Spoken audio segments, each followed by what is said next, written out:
some mermaids. Now the mermaids is a really, really great stretch. It's also really nice to focus on some side breathing, and it's also really nice to connect to our tummy. Okay, now this one will depend for the setup just a little bit on your flexibility of the hips, or maybe like your knee health and stuff. So for the mermaid, we always sit in a Z sit position like so, but we want both of our butt cheeks and our sit bones to be on the floor. Now, if you're finding that it's a bit hard, maybe you're tight through certain points and you're stuck like this, or maybe it's hard on the knee, then you can straighten that leg out in front. Again, if that's not comfortable, you can just sit cross-legged, or you could prop something underneath your knees here so they're a little bit higher. But have a play around with what feels best for your body. But the best position, if you can get into it, is the Z sit. All right? Now, the way we set ourselves up is we move with the knee in front, okay? So when, say, the left knee is in front, then I'm always going to reach to the left side, okay? We're going to do a bit of both, but, yeah, we're going to do a bit of both, but we are also, oh, actually, no, I'm getting confused. Because we reach to both sides, I'm getting confused. So when we're reaching over, I'm just going to demonstrate because we reach both ways. This is why I'm getting confused. If I put my hand on the side, I want to make sure my elbow always comes in towards the body when I reach, so that I'm not winging out and that it's not any strain on my neck. Okay, so first I start off lengthening the crown of the spine, the crown of the head, up towards the ceiling or the sky.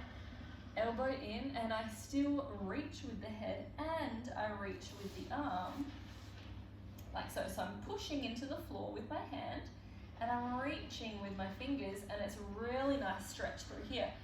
So in this position, I still brace before I reach, okay? So to get into the position, I take a 360 inhale. And then I exhale, engage.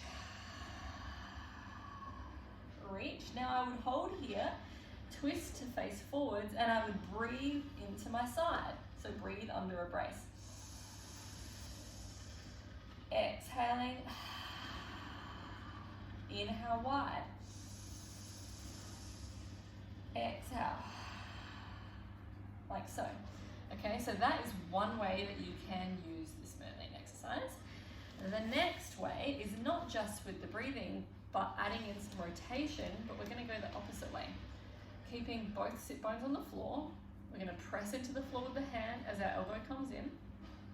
360 inhale. Exhaling, engaging. Then I inhale wide. And then as I exhale, I'm going to re-engage, and I'm going to just gently twist and thread the needle. So I'm threading my hand through as I exhale, and then I inhale all the way back. Okay, so 360 inhale, exhaling out all the air,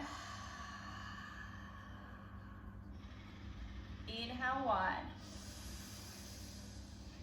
exhaling, engage to twist.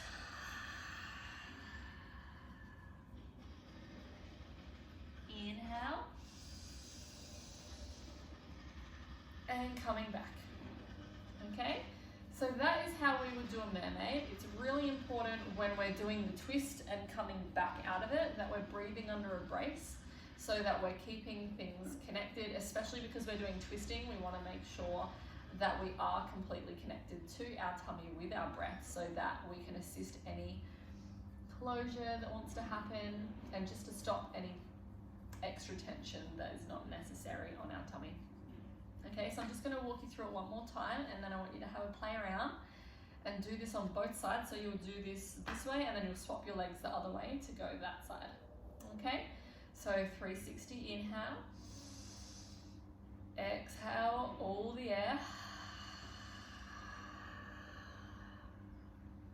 inhale wide, exhale all the air, and twist. Inhale under your brace,